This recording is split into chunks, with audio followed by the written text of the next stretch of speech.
ជំរាបសួរថ្ងៃនេះស្វាគមន៍មកកាន់កន្លែងកំសាន្តថ្មីលើទឹកដីបាត់ដំបងម្ដងមិញឃើញផ្លាកហើយគឺថ្ងៃហ្នឹងខ្ញុំនាំអ្នកទាំងអស់គ្នាទៅធ្នង់កាហ្វេ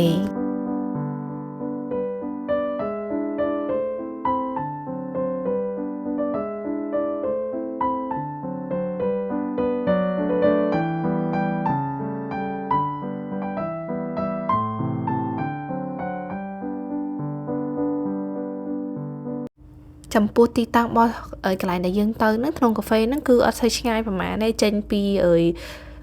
តាតបងកញូងទៅប្រហែលជាខ្ទង់គូសំដែរប្រហែលជាខ្ទង់15ទៅ20នាទីបើយើងជិះលឿនណាជាធម្មតាថា20នាទីទៅដល់ហើយព្រោះវានៅជិតទេនៅជិតក្រុងអញ្ចឹងយើងអត់ចាំបាច់ចំណាយពេលឆ្ងាយដើម្បីទៅទេណាបងប្អូនហើយនេះគឺជាទីតាំងដែលខ្ញុំទៅដល់ពេលទៅដល់ហ្នឹងឃើញទឹកខៀវខៀវហ្នឹងចង់និយាយថាគេកែច្នៃមើលទៅឃើញដល់ខៀវហ្មងស្អាតពេលទៅដល់បងប្អូនបាច់ចាំឈប់ឡានខាងក្រៅបើអ្នកចង់លេងទឹកលេងអីចឹងអាចឈប់ឡានខាងក្រៅបើករណីដូចខ្ញុំចង់ទៅធ្នង់កាហ្វេទៅលេងចុះនៅកន្លែងធ្នង់កាហ្វេហ្នឹងយើងជិះចូលក្នុងឲ្យជ្រៅហ្មងក៏បានដែរបាច់ឈប់នៅខាងឲ្យបាក់ដើរហត់ជាពិសេសដូចយើងមានកូនទូចអីចឹងជិះចូលដល់ក្នុងហ្មង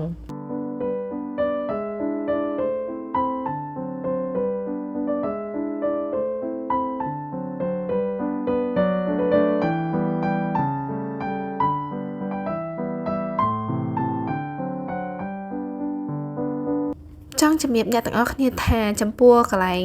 ញ៉ាំអីនៅកន្លែងធ្នង់កាហ្វេហ្នឹងគឺគេអត់តម្រូវយើងយកភេសជ្ជៈនិងអាហារចូលទេដូចនៅផ្លាកគេដាក់នៅយើងខ្ញុំបានថតវីដេអូមកអញ្ចឹងហើយពេលដែលអ្នកទាំងអស់គ្នាចូលទៅបើសិនជាអ្នកទាំងអស់គ្នាទៅចំថ្ងៃបុណ្យថ្ងៃទៀនគឺគេគិតថ្លៃកញ្ចុះយើង1-20000រៀលប៉ុន្តែបើយើងទៅចំថ្ងៃធម្មតាមិនមែនជាថ្ងៃបុណ្យថ្ងៃទៀនទេគឺគេអត់គិតថ្លៃកញ្ចុះទេគេគិតតែថ្លៃម្ហូបយើងញ៉ាំតែប៉ុណ្ណោះ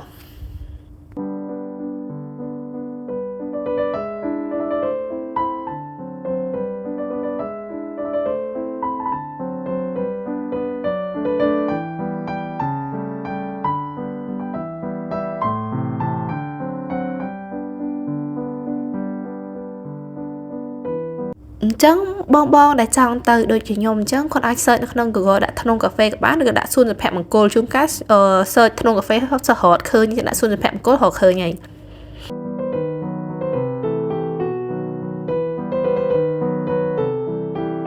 ចង់ជំរាបថាកន្លែងហ្នឹងគឺជាកន្លែងមួយដែលហៅថាពេញនិយមសម្រាប់អ្នកនៅ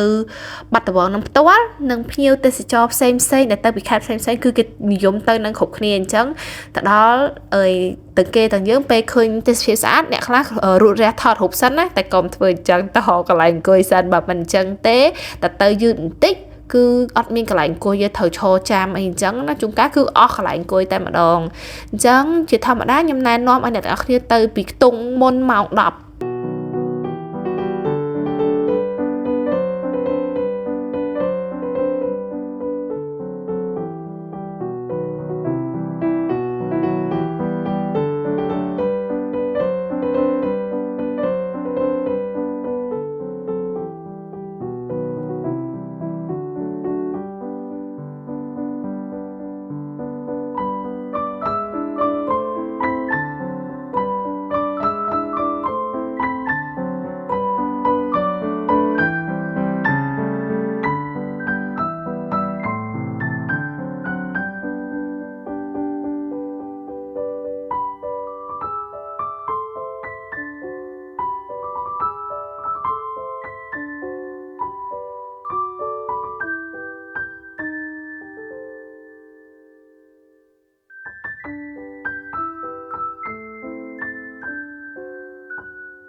ចង់ជំរាបទៅអ្នកទាំងអស់គ្នាថាកន្លែងហ្នឹងគឺមិនមែនមានតែកញ្ចុះមាត់ព្រែកហើយនឹងធ្នង់កាហ្វេកន្លែងញ៉ាំកាហ្វេហ្នឹងប៉ុណ្ណឹងទេអ្នកទាំងអស់គ្នាអាចជ្រើសរើសកន្លែងហ្នឹងទៅយកកូនទៅហាលទឹកក៏បានដែរតែមិនមែនហាលនៅទឹកដែលខ្ញុំពងថតហ្នឹងឯណាគឺគាត់មានសួនទឹកគេហៅថាសួនសុភមង្គលរបស់គាត់ហ្នឹងយើងអាចទិញសំបុត្រចូលទៅក្នុងសួនទឹកហ្នឹងដើម្បីទៅលេងហាលទឹកនៅក្នុងហ្នឹងអីចឹងទៅ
ឬក៏អ្នកទាំងអស់គ្នាថាអត់ចង់យកកូនទៅហែលទឹកឬក៏ទៅលេងសួនកំសាន្តដែលគេសុបនិមិត្តដែលគេរៀបចំនៅក្នុងនោះទេអ្នកទាំងអស់គ្នាអាចយកកូនទាំងអស់គ្នាហ្នឹងមកលេងនៅកន្លែងគេក៏មានកន្លែងកូនក្មេងលេងនេះដូចខ្ញុំពងថតរូបនេះមានតងមានអីឲ្យគាត់ជិះនៅហ្នឹងក៏បានដែរ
នេះគឺជាតម្លៃ spot ដែលគាត់លក់បើសិនជាយើងចង់លេងទឹកលេងអីដូចខ្ញុំជំរាបមិញអញ្ចឹងអាចមកទិញ spot នៅកន្លែងហ្នឹងបានណា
មាញ់បន្ទាប់ពីថតកន្លែងកញ្ចោះអើយមាត់ព្រែកឲ្យអ្នកទាំងអស់គ្នាមើលឥឡូវមិនបងអង្គយូរទេយើងទៅខាងហាងកាហ្វេគេម្ដងចំពោះការរៀបចំហាងកាហ្វេរបស់គាត់អ្នកទាំងអស់គ្នាអាចមើលបានទាំងអស់គ្នាគឺថាស្រស់ស្អាតមែនតែនពេលចូលទៅគឺតាក់ភ្នែកតែម្ដងហើយអ្វីដែលសំខាន់អ្នកដែលចូលចិត្តថតរូបប្លង់កន្លែងណាក៏មានដែរត្រៀមខ្លួនធ្វើខ្លួនឲ្យតែស្អាតស្លៀកពាក់ឲ្យតែស្អាតទៅថតរូបទៅមកប្លង់ចេញមកធានាថាគឺមិនស្អាតតែម្ដង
ជាមួយនឹងហាងកាហ្វេនេះវិញគឺ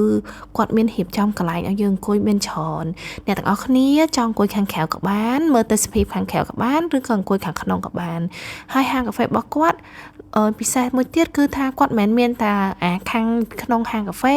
ហើយនៅខាងក្រៅកាហ្វេនេះទេគឺគាត់មានរៀបចំជាទូកនៅលើទឹកពណ៌ខៀវៗហ្នឹងណាបងប្អូនអញ្ចឹងយើងចង់ទៅអង្គុយញ៉ាំកាហ្វេនៅលើទូកហ្នឹងក៏បានយើងចង់ញ៉ាំនៅក្នុងហាងកាហ្វេក៏បាន